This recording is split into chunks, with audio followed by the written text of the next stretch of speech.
अस्सलाम वालेकुम। नवे जमात की फिजिक्स की दुनिया में खुशामदीद। आइए कुव्वत, हरकत और तवानाई को समझते हैं। खुशामदीद। आज हम साइंस की दुनिया में इस्तेमाल होने वाली ज़बान पर बात करेंगे। ये समझें कि ये वो औजार हैं जिनकी मदद से साइंसदां कायनात की बड़ी से बड़ी चीज़ों से लेकर छोटे से छोटे ज़र्रात तक हर चीज़ को ना सिर्फ समझते हैं बल्कि बयान भी करते हैं। जरा इस अदद पर नजर डालें, 78 अरब किलोमीटर। ये सूरज से जमीन का औसत फासला है। अब इसे पढ़ने और लिखने में ही कितनी मुश्किल होती है ना? सोचें जरा, साइंसदानों को तो रोजाना न जाने ऐसे कितने ही बड़े बड़े अदाद से वास्ता पड़ता होगा। तो सवाल ये है कि क्या इसे लिखने का कोई आसान तरीका है, मतलब कोई ऐसा तरीका जिससे ये बड़े बड़े नंबर्स आसानी से लिखे और समझे जा सकें? तो जी हाँ, खुशकिस्मती से इसका जवाब है हाँ।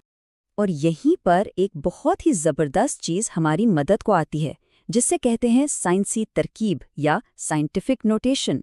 ये उन बड़े और पेचीदा आदात को काबू में लाने का एक बहुत ही कारआमद तरीका है।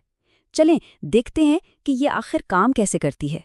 तो आखिर ये साइंसी तरकीब है क्या? बिल्कुल आसान लफ्ज़ों में समझें तो ये बहुत बड़े या फिर बहुत ही छोटे आदात को लिखने का एक मुख्तसर, एक स्टैंडर्ड तरीका है। इसमें होता ये है कि हम किसी भी अदद को 1 और 10 के बीच के किसी एक हिंदसे और 10 की किसी ताकत यानी पावर के हासिले ज़र्ब के तौर पर लिखते हैं। और इसकी सबसे बड़ी खूबी क्या है? ये कि ये हर पैमाने पर काम करती है।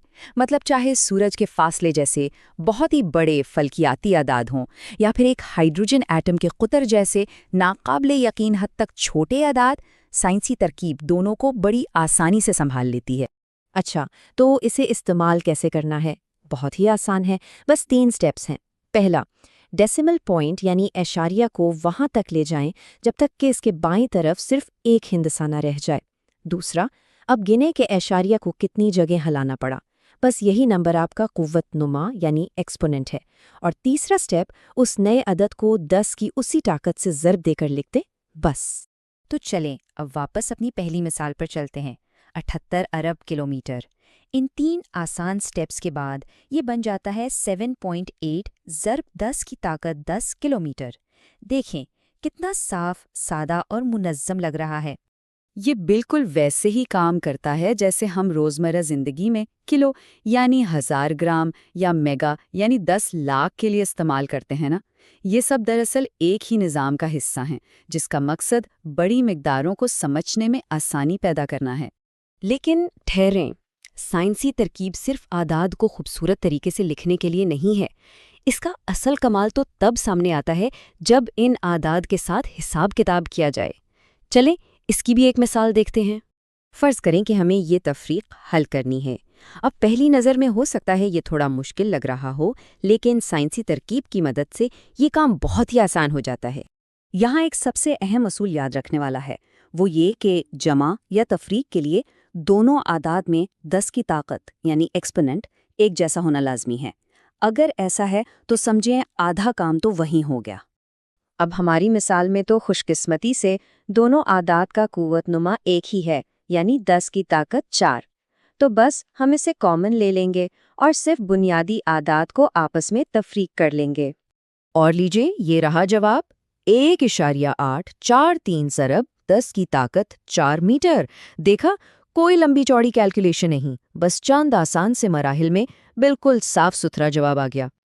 अच्छा, तो अब तक तो बात हुई आदाद की, एक तरह से ख्याली दुनिया की। अब इस इल्म को हकीकी दुनिया में लेकर आते हैं, यानी पैमाइश की दुनिया में, जहां दुरुस्तगी की अहमियत सबसे ज़्यादा होती है। देखें, जिस तरह कागज़ पर हिसाब किताब का दुरुस्त होना ज़रूरी है ना, बिल्कुल इसी तरह लेबॉर्ट्री में किसी चीज़ की पैमाइश का दुरुस्त होना भी उतना ही अहम है। ये दोनों चीज़ें आपस में जुड़ी हुई हैं। क्यों? क्योंकि साइंस में हर अदद, हर नंबर किसी न किसी हकीकी पैमाइश को ही ज़ाहिर कर रहा होता है। लंबाई नापने के लिए हमारे पास कुछ बहुत बुनियादी आलात होते हैं, जैसे मीटर रूल हो गया या फिर पैमाइशी फीता, जिसे मेजरिंग टेप कहते हैं।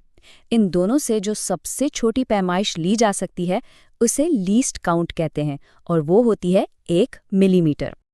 लेकिन बात सिर्फ सही आले की नहीं है, उसे सही तरीके से इस्तेमाल करना भी उतना ही, बल्कि शायद उससे भी ज़्यादा ज़रूरी है। तो चलें देखते हैं कि दुरुस्त पैमाइश के लिए सही तकनीक आखिर इतनी अहम क्यों है। کبھی ایسا ہوا ہے کہ ایک ہی چیز کو دو الگ الگ لوگ ناپیں اور دونوں کا جواب تھوڑا سا مختلف آئے؟ ایسا کیوں ہوتا ہے؟ اس کی ایک بہت ہی عام سی وجہ ہے۔ اس مسئلے کو سائنس کی زبان میں کہتے ہیں زاویائی غلطی یا پیرالیکس ایرر، اور یہ غلطی تب ہوتی ہے جب پیمائش لیتے وقت ہماری آنکھ اس نشان کے بالکل اوپر نہ ہو۔ ذرا اس تصویر کو دیکھیں۔